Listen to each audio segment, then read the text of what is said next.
Okay, so now we've talked about parallel communication patterns. Check that off. Now that we've discussed the general forms of communication that we'll see among the CUDA threads in our parallel programs, let's talk about how those threads can most efficiently access memory in concert.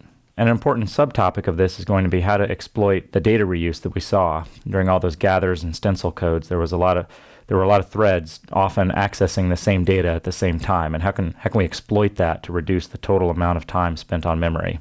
And the next big topic is how can threads communicate partial results by sharing memory? A real problem then becomes once threads are sharing memory and reading and writing from the same memory, how do you keep them from stomping on each other's memory accesses? How can you do this safely? So in order to better understand all of these topics, we need to dive a bit deeper and learn more about the underlying GPU hardware.